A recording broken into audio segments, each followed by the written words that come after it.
Hello दोस्तों, आप सभी को साकेत कोर्स पे स्वागत है। हम लोगों ने पिछली वीडियो में कुछ क्वेश्चंस देखे थे और उनका टाइम कम्प्लेक्सिटी निकाला था। इस वीडियो में भी कुछ क्वेश्चंस और देखेंगे और उनका टाइम कम्प्लेक्सिटी निकालेंगे। तो स्टार्ट करते हैं अपने पहले क्वेश्चन से। हमने पहला क्वेश्चन लिया है word fun int M N. इसमें जो फन है वो दो इनपुट ले रहा है, एम और एन, और एक वाइल लूप चल रहा है जब तक एम और एन बराबर नहीं है। If M greater than N, M बराबर एम माइनस एन। और अगर जब एम लेस देन एन है या एन ग्रेटर देन एम है तो एन बराबर एन माइनस एम। एक्चुअली ये जो और रिटर्न एम, जब एम और एन बराबर हो जाएगा तो रिटर्न कर देना एम। एक्चुअली ये जो एल्गोरिदम है वो जीसीडी फाइंड करने का है। यूक्लिडियन एल्गोरिदम का इस्तेमाल करके जब जीसीडी फाइंड करते हैं तो यही एल्गोरिदम है ना। तो हमको इसका टाइम कम्प्लेक्सिटी निकालना है, ठीक है। अब हम क्या करेंगे कि पहला एम और एन दो इनपुट है। एक मिनट के लिए मान लेते हैं कि एम ग्रेटर देन एन है, तो ये वाला एम ग्रेटर देन एन है तो ये वाला स्टेटमेंट एग्जीक्यूट होगा। पहला क्या हो जाएगा, फर्स्ट इटरेशन में क्या हो जाएगा, एम कितना हो जाएगा, एम माइनस एन, है ना। सेकेंड आइटरेशन में एम कितना हो जाएगा, एम माइनस टू एन, है ना। थर्ड आइटरेशन में कितना हो जाएगा, एम माइनस थ्री एन। अभी भी ये क्या है, एन से बड़ा। उसी प्रकार से मान लिया केथ टाइम्स जो है ना, ये आइटरेशन चलता है और ये जो है एम बराबर एम माइनस एन एग्जीक्यूट होते रहता है, तो ये कितना हो जाएगा, एम माइनस के एन। और ये निश्चित रूप से जो है सो एम से एन से बड़ा होगा, तभी केथ चला होगा। अगला के प्लस वन में क्या हो जाएगा, या तो ये दोनों बराबर हो जाएंगे या एन ग्रेटर देन एम हो जाएगा, दो ही चीज होगा। तो अब ये है ना, तो kth आइटरेशन में ये वाला m माइनस के एन ग्रेटर देन एन। तो यहां से अगर आप देखेंगे तो क्या हो जाएगा, n प्लस के एन है ना लेस देन m। और यहां से अगर लेंगे तो 1 प्लस के है ना लेस देन m। और अगर k निकालिएगा यहां से तो k है ना less than m by n minus one. अब k जो है सो मतलब नंबर ऑफ आइटरेशन है, अगर m n से बड़ा है तो number of iteration m by n minus one है। इसको हम लोग अप्रोक्सीमेटली m बाई एन ले लेते हैं, प्लस और माइनस वन इग्नोर कर देते। कहने का मतलब जब m n से बड़ा है तो ये अप्रोक्सीमेटली कितनी बार चलेगा, m बाई एन टाइम्स, ठीक। उसी प्रकार से जब n है ना m से बड़ा है तो ये कितनी बार चलेगा, n बाई m टाइम्स, है ना। ऐसे भी देखिए कि m से बार बार n घट रहा है ना। तो जो टोटल नंबर ऑफ हाइड्रेशन घटते घटते जब तक ये बराबर नहीं हो जाता है, छोटा नहीं हो जाता, वो m बाई n होगा। और उसी प्रकार से n से m बार बार घट रहा है, हाँ, तो घटते घटते कितना बार घटेगा, जब तक कि n ग्रेटर देन m है तो n बाई m टाइम्स, क्योंकि हर m इंटरवल पर n है, फिर n माइनस वन है, n माइनस टू, जैसे हम लोगों ने देखा। तो जो अगर यहाँ पे number of iteration m by n, यहाँ पे number of iteration n by m, ठीक है। अब इस लूप का टाइम कम्प्लेक्सिटी निकालना है, तो देखिए अगर m बाई n है तो m बाई n का मैक्सिमम वैल्यू कितने के लिए होगा, अगर n वन है, n वन है तो इसका वैल्यू कितना हो जाएगा, कितनी आइटरेशन जाएगा, m। अगर n टू है तो m बाई टू, अगर n थ्री है तो m बाई थ्री, अगर n फोर है तो m बाई फोर। कितना भी n हो जाएगा, हमेशा m से छोटा है m2, m2 से छोटा है m3, m2 m3 से छोटा है m4। मतलब अगर n का वैल्यू बढ़ता जाएगा तो ये जो स्टेटमेंट है एग्जीक्यूट होगा वो घटता जाएगा, है ना। तो n इजिकल टू वन के लिए मैक्सिमम है m, है ना। तो मतलब m से ज्यादा तो नहीं होगा, है ना। कहने का मतलब अगर m 20 मान लेते हैं और n वन मान लेते हैं तो मैक्सिमम नंबर ऑफ हाइड्रेशन कितना होगा, 20 होगा, है ना। और अगर मान लिया जाए n टू मान लेते हैं तो 10 हो जाएगा, कम जाएगा, है ना। n थ्री मान लेंगे तो 6 हो जाएगा। तो वन के लिए मैक्सिमम है वो कि m है ना। तो और अगर n ग्रेटर देन m रहता है तो, है ना, तो a वाला जो स्टेटमेंट है वो कितनी बार एग्जीक्यूट होगा, n बाई m टाइम्स। अगर m वन रखते हैं, है ना, तो ये मैक्सिमम देता है ना, एन, है ना। अगर m2 रखिएगा तो n बाई टू देगा, m3 रखिएगा तो n बाई घटता जाएगा। मतलब m इजिकल टू वन के लिए ये जो नंबर ऑफ आइटरेशन है मैक्सिमम n होगा, ठीक है। तो हम लोगों ने क्या देखा, हाँ, इसको जब देखेंगे हम लोग क्या देखा कि अगर m ग्रेटर देन n है तो मैक्सिमम बार, है ना, फॉर लूप जो चलेगा, ये जो व्हाइल लूप जो चलेगा, है ना, ये वाला स्टेटमेंट एग्जीक्यूट होगा मैक्सिमम बार कितनी बार, है ना, m बार। कम भी हो सकता है, अगर टू है तो टू एम बाई टू हो जाएगा, थ्री है तो M by three, M four है तो एम बाई फोर। लेकिन मैक्सिमम बार अगर हम फाइंड आउट करते क्या होगा, एम। दैट इज अगर एम एन से बड़ा है तो big O of M time complexity maximum N बार चलेगा। अगर एन, है ना, एम से बड़ा है तो मैक्सिमम कितनी बार चलेगा, एन बार चलेगा, है ना। इसको कैसे लिख सकते हैं, बिग ओ ऑफ एन। अब देखिए अगर एम बड़ा है तो big O of m maximum m times, अगर n बड़ा है तो मैक्सिमम n टाइम। तो इसका टाइम कम्प्लेक्सिटी अगर लिखना है तो big O ऑफ, है ना, मैक्सिमम ऑफ m और n, है ना। अगर इसमें मैक्सिमम ऑफ एम एन में अगर m आता है तो बिग O ऑफ m हो जाएगा। अगर मैक्सिमम एम एन में n आता है, मैक्सिमम n है, तो बिग O ऑफ n हो जाएगा। तो ये टाइम कम्प्लेक्सिटी लिख सकते हैं इस फंक्शन का, ठीक है। अब ये फंक्शन देखिए, है ना, यहाँ पे, है ना, एक फंक्शन हमने लिया है और यहाँ पे if n less than 1 return, है ना, ये i 1 से लेके n तक चलेगा, नेस्टेड फॉर लूप है, एक फॉर लूप के बाद एक फॉर लूप है। अब ये फॉर लूप तो n बार चलेगा, ये तो तय है। ये फॉर लूप को देखिए, जे अब ये फॉर लूप में एक स्टेटमेंट है और उसके बाद ब्रेक स्टेटमेंट है एक, है ना। तो j इक्वल टू 1 से j लेस देन n चल रहा है। I1 यहां से लिया, पहली बार इस लूप में आया j equal to 1, statement execute break कर दिया, मतलब लूप एग्जिट कर दिया। फिर i इक्वल टू 2 के लिए फिर j1 आया, स्टेटमेंट एग्जीक्यूट हुआ, ये ब्रेक कर गया। मतलब I1 2 3 से लेके n तक जब भी जाइए ये लूप मात्र एक बार ही एग्जीक्यूट होगा, मतलब ये सिंपली वन टाइम एग्जीक्यूट होगा for any value of i। तो total number of time complexity क्या होगा, मल्टीप्लाई कर देंगे, टोटल जो टाइम कम्प्लेक्सिटी हो जाएगा बिग O ऑफ n हो जाएगा, ठीक है। तो आइए बढ़ते हैं नेक्स्ट एग्जाम्पल की तरफ। हम लोगों ने यहाँ पे एक फंक्शन लिया है। अब यहाँ पे क्या है, ये फॉर लूप है, 1 से n तक चल रहा है, i 1 से इंक्रीमेंट हो रहा है, i is equal to i multiplied by k, है ना। यहाँ पे i दो बार, एक बार जब बॉडी के अंदर k से मल्टीप्लाइड हो रहा है, फिर यहाँ पे जो हेडर है, लूप हेडर, उसमें 1 से ऐड हो रहा है। तो इसका टाइम कम्प्लेक्सिटी क्या है। ऐसा तो अगर ये यहाँ पे ये वाला यहाँ पे रहता तो सीधे कहते हैं, है ना, log n बेस के, है ना। लेकिन यहाँ पे i प्लस प्लस है ना, तो इसी को हम बताने के लिए ये एग्जाम्पल ली है, ठीक है। अब देखिए इसका क्या है, i अगर 1 है, सबसे पहले 1 आएगा, यहाँ पे k से मल्टीप्लाइड हो जाएगा, है ना, तो कितना हो जाएगा i, है ना, k, फिर वहां से एक बढ़ जाएगा, है ना, तो फिर k हो गया, फिर यहाँ पे i प्लस 1 हुआ तो i कितना हो जाएगा, k प्लस 1, फिर लूप में एंट्री मारेगा, है ना, फिर i, है ना, तो i कितना हो जाएगा, i इंटू k, है ना, मतलब k इंटू k प्लस 1, है ना, फिर यहाँ पे i बढ़ जाएगा एक, है ना, तो प्लस 1 हो जाएगा, फिर लूप में एंट्री मारेगा, अब क्या हो जाएगा, k, है ना, multiplied by k into k plus 1, है ना। अब फिर यहाँ पे आई जाएगा, है ना, तो ये प्लस 1 हो जाएगा, और फिर नेक्स्ट टाइम जब k से मल्टीप्लाइड होगा तो कैसे होगा, k, है ना, k, है ना, k, है ना, k प्लस 1, है ना, प्लस 1 k, है ना, ठीक है। ऐसे ही बढ़ता जाएगा। तो आप अगर एक्सप्रेशन को देखिएगा तो देखिएगा, है ना, तो k मल्टीप्लाइड बाई k, है ना, ये क्या है ना, मल्टीप्लाइड बाई k, है ना, मल्टीप्लाई, अगर mth इटरेशन जाता है, जैसे ये पहला इटरेशन है, दूसरा, ये तीसरा, ये चौथा, ये पांचवा, उसी प्रकार से m इटरेशन अगर जाता है ना, तो फर्स्ट इटरेशन में क्या है ना, k0 है ना, सेकंड में, है ना, k1 है, सेकंड थर्ड में k स्क्वायर है। उसी प्रकार से अगर m इटरेशन जाता है तो निश्चित रूप से ये जो होगा वो k m minus 1 plus something कुछ होगा, जो k का वैल्यू होगा वो और लोअर ऑर्डर में होगा। तो हम लोग जो हाईएस्ट ऑर्डर ग्रोथ है वो यही है ना। और ये निश्चित रूप से इसी को सिर्फ ले लेंगे, बाकी तो अगर हायर वैल्यू रखेंगे तो बाकी तो उतना पार्टिसिपेट करेंगे नहीं, है ना, ज्यादा से ज्यादा पार्ट इसी में कंसंट्रेटेड होगा जिसका हाईएस्ट ऑर्डर है। तो यहाँ पे हम लोग लिख सकते हैं कि k is to m minus 1 जो है वो लेस देन n है, और अगर log ले लेंगे बेस के से तो m माइनस 1, है ना, log n, है ना, बेस के, तो m जो है ना, कितना हो जाएगा, है ना, log n बेस के, है ना, प्लस 1। तो m क्या है, नंबर ऑफ इटरेशन, तो जितना इटरेशन है वही टाइम कम्प्लेक्सिटी होगा, तो इसका टाइम कम्प्लेक्सिटी क्या हो जाएगा, है ना, big O of log n base के, है ना। कहने का मतलब टाइम कम्प्लेक्सिटी पे कोई अंतर नहीं पड़ा, अगर i प्लस प्लस नहीं भी होता तो भी यही टाइम कम्प्लेक्सिटी होता, और यहाँ पे मल्टीप्लाई होके प्लस प्लस है तो भी वही टाइम कम्प्लेक्सिटी है, ठीक है। अब देखिए ये फंक्शन देखिए, है ना, यहाँ पे दो लूप चल रहे हैं, है ना, i1 से हम लोगों ने इनिशियलाइज कर लिया, एक वाइल i लेस देन 1 पहला लूप, और दूसरा लूप जो है वाइल j ग्रेटर देन 0। अब देखिए, है ना, पहला i इक्वल टू 1 लेके एंट्री मारा, 1 लेस देन n, है ना, अब j इक्वल टू n हमने मान लिया, है ना।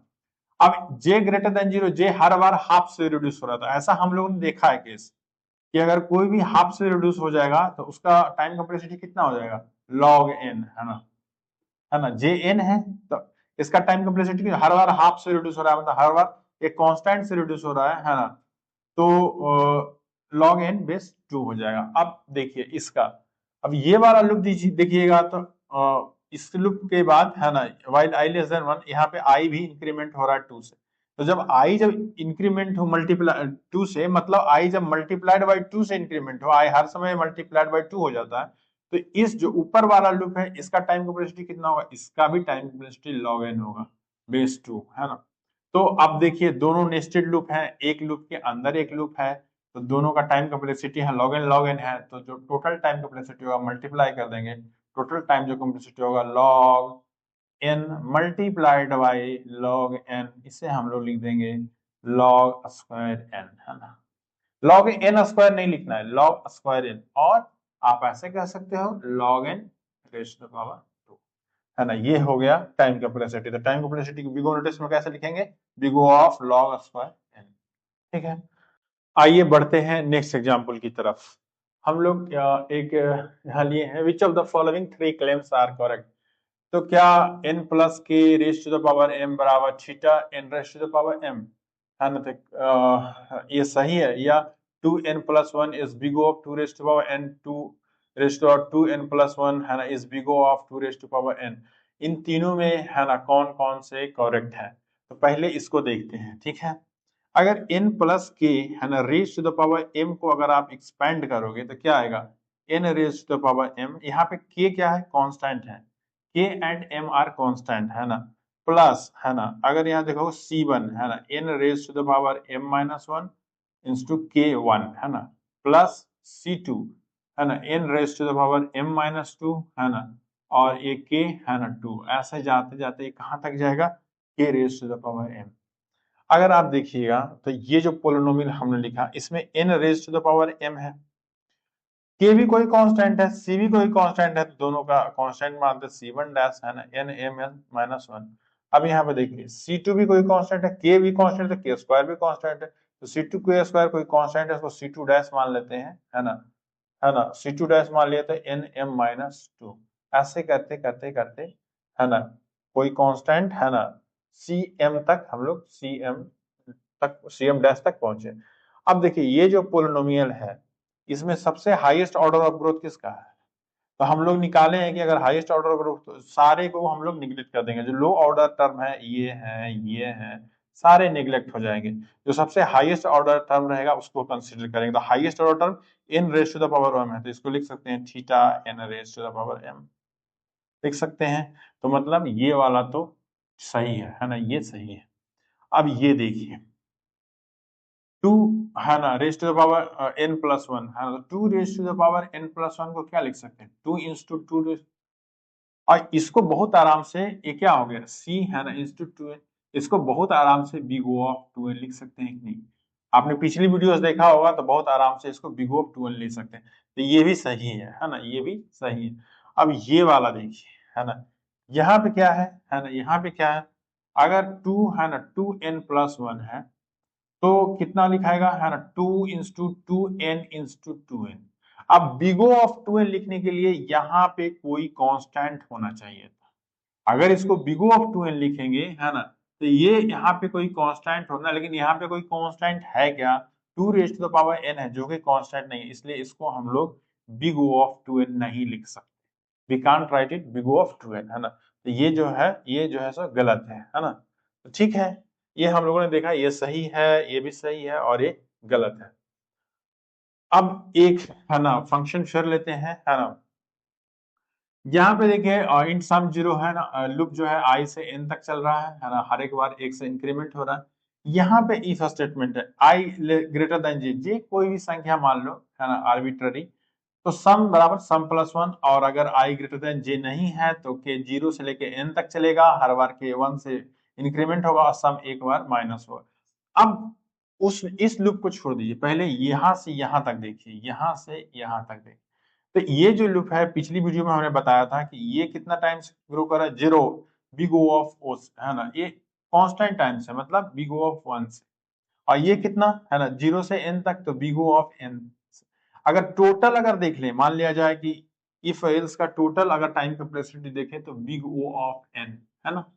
अब देखिए ये जो है सो इफ एल्स है जो बिग O ऑफ एन, और ये कितनी बार एग्जीक्यूट हो रहा है, एन बार, है ना। कहने का मतलब ये जो है मैक्सिमम एन बार एग्जीक्यूट होगा फॉर अ गिवन आई 0 है तो उसके लिए एन बार, आई 1 है तो उसके लिए एन बार, आई 2 है तो उसके लिए एन बार। कोई जरूरी नहीं है लेकिन मैक्सिमम एन बार, है ना, क्योंकि ये भी तो कंडीशन सही हो सकता है। तो जितने भी आई के वैल्यू होंगे सबके लिए मैक्सिमम एन बार, तो ये कितनी बार हो रहा है, एन बार, है ना, ये टोटल एन बार। तो ये दोनों को क्या करेंगे, मल्टीप्लाई। तो इसका टाइम कैपेसिटी कितना हो जाएगा, big O of N square, है ना, हो जाएगा ना। इसका अकेला का बिग O ऑफ एन, और फिर ये क्योंकि एन बार रन कर रहा है तो ये एन बार होगा, हर बार एन होगा। इसके एक बार के लिए एन बार, इसके आई 0 के लिए एन बार, 1 के लिए एन बार, 2 के लिए एन बार, वैसे वैसे एन के लिए एन बार, है ना। तो दोनों को गुणा कर देंगे, है ना, तो big O of N square time complexity आ जाएगा। ठीक है, तो आइए देखते हैं इस वीडियो का लास्ट क्वेश्चन। हम लोगों ने एक फंक्शन लिया है और इसमें n जो है सो इनपुट है ना, इस फंक्शन में। अब 3 फॉर लूप है, 1 2 3, है ना। ये जो है सबसे शुरू वाला वो 0 से n तक चल रहा है, n-1 तक चल रहा है, हर बार 1 से इंक्रीमेंट हो रहा है। ठीक, जो दूसरा जो लूप है वो j इक्वल टू आई, जो i का वैल्यू यहाँ से आएगा उसको लेगा और आई स्क्वायर तक जाएगा, हर बार 1 से इंक्रीमेंट हो रहा है।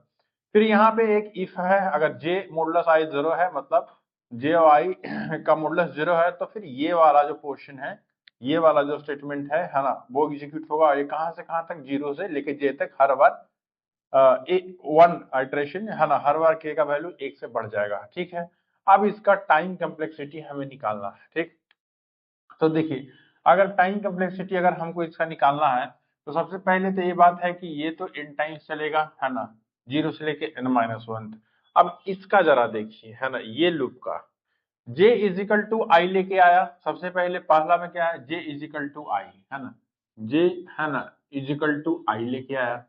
अब j इजिकल टू आई आया तो j आई मॉडुलस आई 0, हाँ, तो ये जो है सो ये लूप चला। ठीक, अब एक बढ़ेगा तो j आई प्लस 1 हो जाएगा। जब j आई प्लस 1 हो जाएगा तो क्या आई प्लस 1 मॉडुलस आई 0 होगा, नहीं होगा, तो मतलब ये वाला लूप रन नहीं करेगा। हम लोग को टाइम कम्प्लेक्सिटी निकालना है, तो टाइम कम्प्लेक्सिटी निकालने के लिए हम लोग को ये देखना होगा कि ये स्टेटमेंट टोटल पूरा जब फंक्शन एग्जीक्यूट हो जाता है तो ये स्टेटमेंट कितनी बार एग्जीक्यूट होता है, यही देखना है।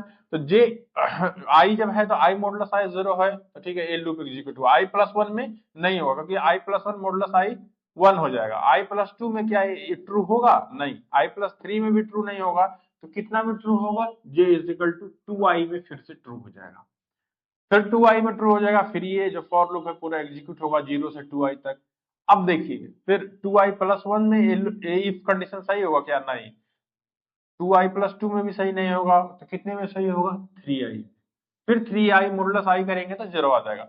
ऐसे करते करते, है ना, फिर 4i में, है ना, ऐसे करते करते i इज टू आई तक जाएगा। देखिए एक चीज ध्यान दे रहे हैं, जे आई इज टू आई होगा नहीं, इससे कम होगा। कहने का मतलब कितना होगा, i-1 मल्टीप्लाइड बाई आई होगा, एग्जैक्ट, है ना। लेकिन हम लोग इसको क्या करते हैं, आई इज टू आई मान लेते हैं ताकि हम लोग को कैलकुलेशन में, है ना, आसानी हो, है ना, इसलिए इसको आई इज टू आई मान लेते हैं ताकि कैलकुलेशन में एक अगर बढ़ भी जाएंगे तो कोई टाइम कम्प्लेक्सिटी पर कुछ असर पड़ेगा नहीं, है ना। अब मतलब ये जो फॉर लूप है ना, वो j इक्वल टू आई के लिए, 2i के लिए, 3i के लिए, 4i से लेके i इज टू आई तक के लिए रन कर रहा है। ठीक है, अब j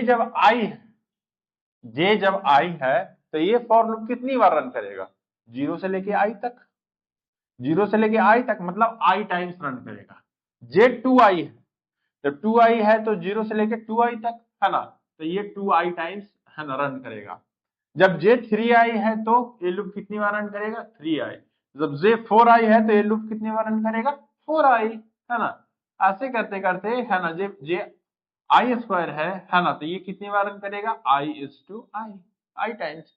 अब देखिए ये लूप i के लिए i बार, 2i के लिए 2i बार, 3i के लिए 3i बार, है ना, तो टोटल नंबर ऑफ आइटरेशन इस लूप का कितना होगा, तो इन सबों को जोड़ देंगे, है ना, ये टोटल नंबर ऑफ टाइम्स चलेगा, है ना, इन सबों को जोड़ देंगे।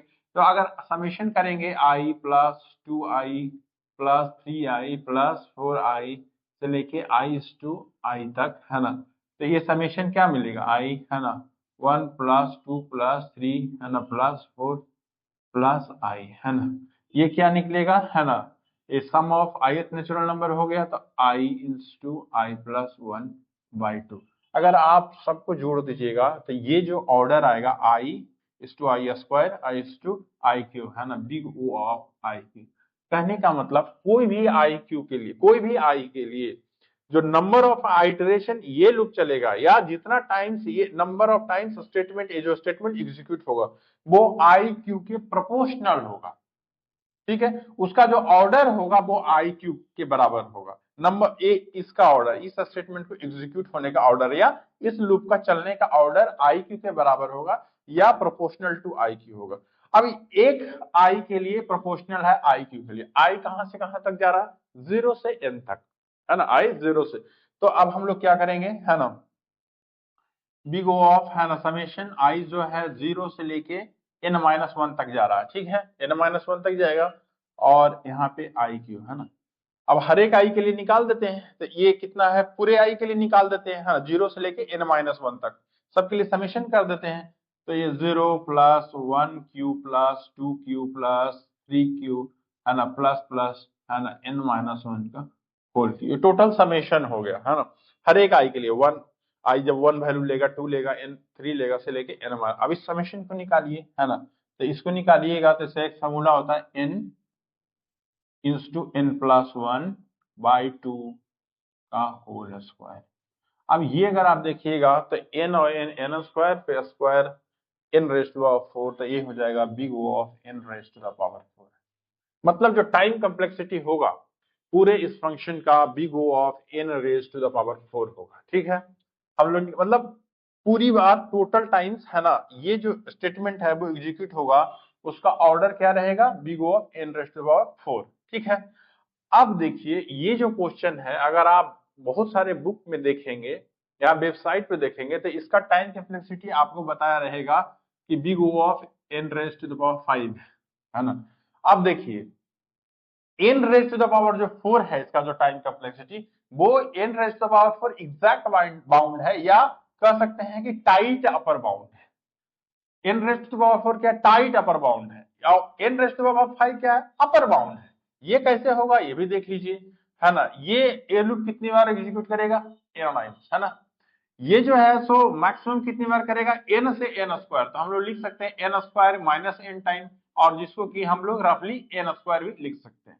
अब देखिए जब j n स्क्वायर लेके आएगा है ना, तो जब j n स्क्वायर लेके आएगा तो 0 से लेके n स्क्वायर तक रन करेगा, तो मैक्सिमम ये कितनी बार एग्जीक्यूट होगा n स्क्वायर टाइम्स है ना। अब तीनों क्या है ना, नेस्टेड फॉर लूप है, तो तीनों को मल्टीप्लाई कर दीजिए है ना, ये कितना हो जाएगा time complexity big O of n into n square into n square that is big O of n raise to the power 5। ये आपको मिलेगा बहुत सारे बुक में भी, बहुत सारे वेबसाइट में भी ये वाला ऑर्डर मिलेगा, लेकिन अगर इसका एग्जैक्ट देखिएगा या टाइट अपर बाउंड देखिएगा तो हम लोगों ने निकाला big O of n raise to the power 4 है। ठीक है, तो ये रहा आज का वीडियो, मिलते हैं अगले वीडियो में। अगर ये वीडियो पसंद आया तो इस वीडियो को लाइक कर दीजिएगा, चैनल को सब्सक्राइब कर लीजिएगा। धन्यवाद, थैंक यू।